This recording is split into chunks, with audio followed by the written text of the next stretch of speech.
Welcome back to Veterans Forum, a program by veterans, about veterans, for veterans and their families. I'm your co-host, Bob West, with Ray Chattery and Jerry Devlin. Ray's out of town for tonight's show. Our goal is to provide you important information on legislation, benefits, support, and activities for you and your family by providing you that information in various formats. We're going to try something a little different tonight. We're going to intersperse this program with public service announcements from the Department of Defense and the Department of the Army. We're also going to talk about current legislation, how it's going to impact you and your benefits, and also why it's important for you to join one or more of the local veterans organizations. So let's begin by showing our first public service announcement from the Department of the Army. It's the Warrior Transition Command announcement. It's music followed by a little bit of verbiage for you who are transitioning out of the Army.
Now, our next public service announcement is from the Department of Defense. As far as combat is concerned, I think the stress is going to be the same in any kind of a war.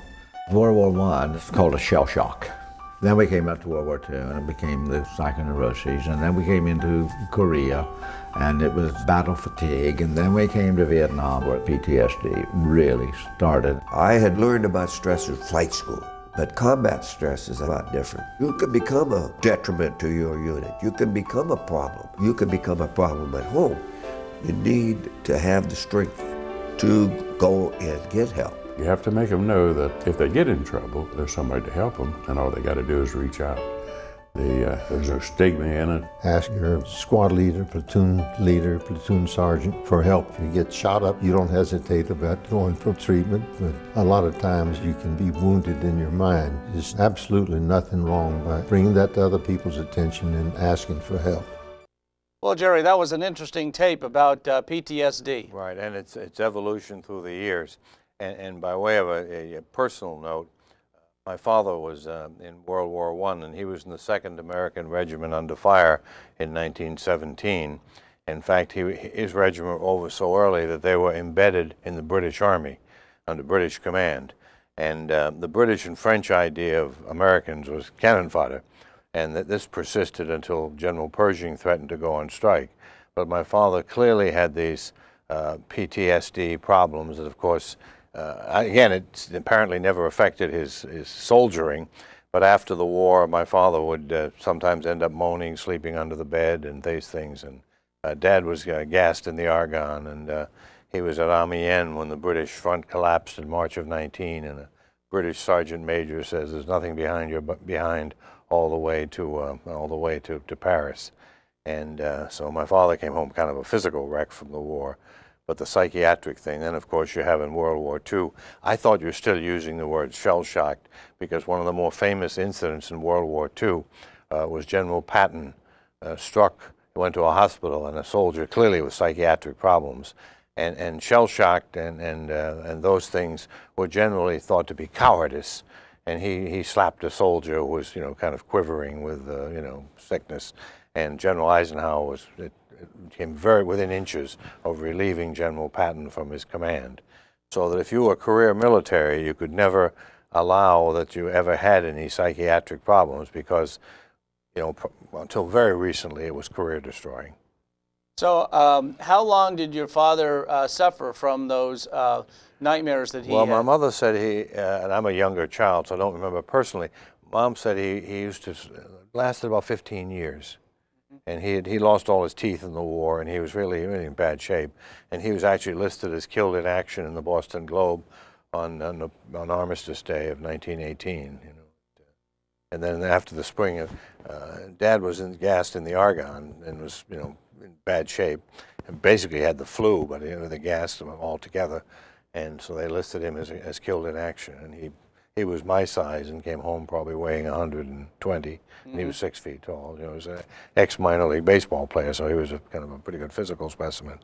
But it was so that in the psychiatric, Dad used to explain things like, in the week before the American attack in the Argonne, they had 24 hours a day, 7 days of shelling the German lines, nonstop. He said when it ended just before the attack, it was like you had sea legs, like you'd been on a ship.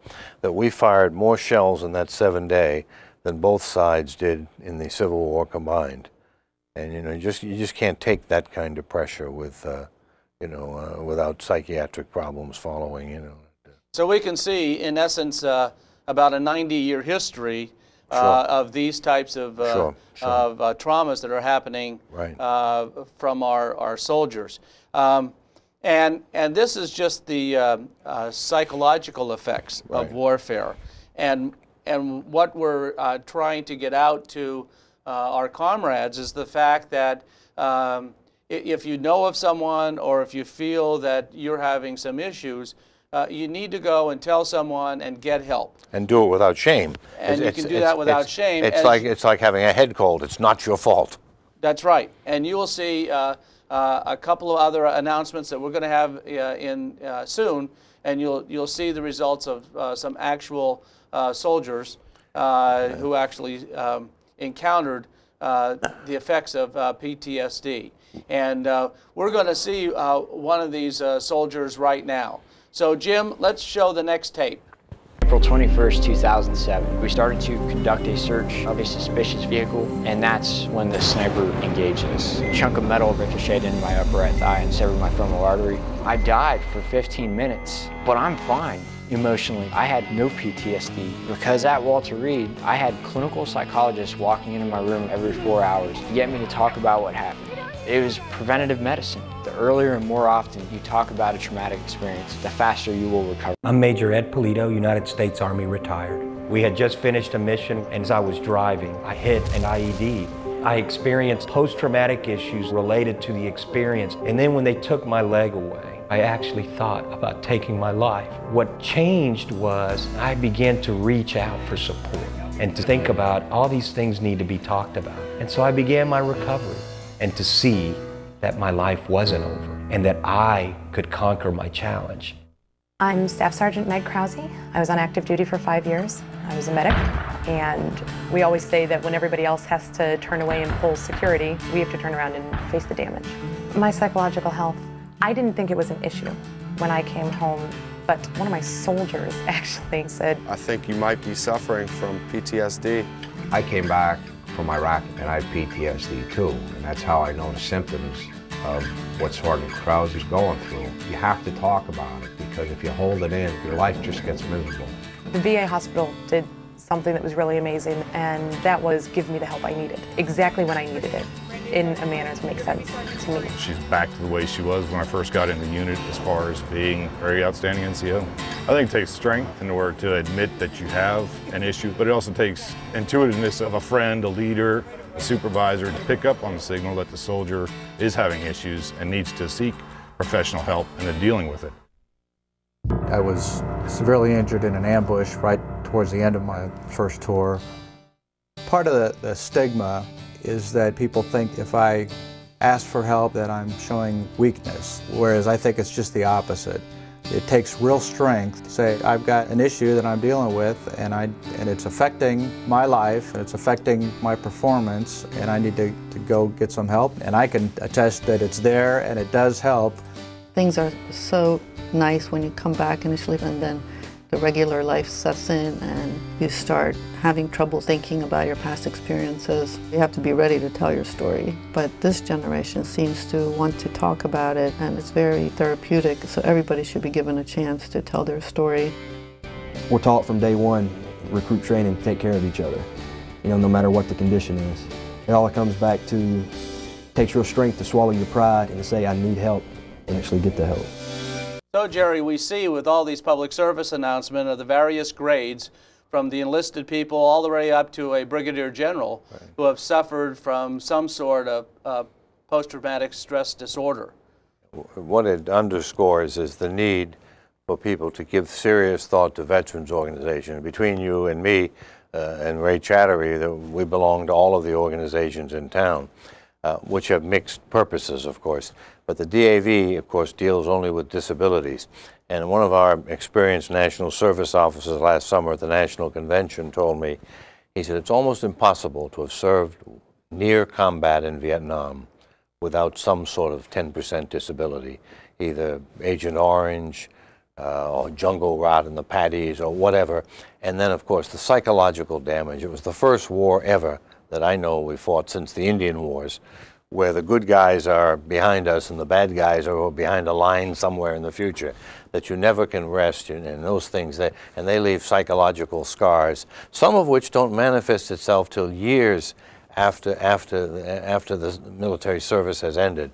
So that's why you really, everyone who's watching this show ought to belong to a veterans organization and come in, and we have service officers come around regularly, and you can talk to them on a very confidential basis. And we've had all kinds of people who didn't tie their present illness to something they did in the service. And that's really important, especially now when we're talking about the deficit and the debt and how the country needs to get its financial house in order. And just recently, a number of pieces of legislation has been proposed to cut the very benefits to the veterans that served, especially those in combat areas. Just recently, there was a vote on reducing the exposure benefits to those in Vietnam that were exposed to the Agent Orange herbicide. And luckily that was defeated. But as you had said before, a lot of these symptoms don't manifest themselves sometimes for decades after the individual has served. And that's why it's important that this legislation and these benefits must be preserved. And then you have the problem with dealing with legislatures, and this has changed since I was in the legislature, and previously I had worked for both in the U.S. House and the U.S. Senate. You have legislators who not only aren't veterans, but really don't know much about it. They don't have veterans in their family. In World War II, people like George Bush and Jack Kennedy, who were rich kids with big political influence, they used that political influence to get into the war, not get out, when either of them could have. And then lately now, the burden of military service is falling upon a very narrow segment of the American population. Tends to be the high school graduates. And you can't get elected to Congress basically if you're just a high school graduate. So there's a sort of a class distinction, and it's unfortunate. You and I, we grew up, and when I was a kid, when I was young, World War II. But if you weren't in World War II, you had to give a pretty good reason for it. And when you were running for office, now you had, for example, like Congresswoman Michelle Bachmann, she of course is recanted of it, but she said some unfortunate things, basically that VA recipients are kind of like spongers, and you just didn't understand, that, and that's the problem. That's why we really need to get more members. We need to speak with a much louder voice. We spend and I represent several veterans organizations in Annapolis, and when I was in the legislature, there were things that you didn't have to explain. Now you have to explain.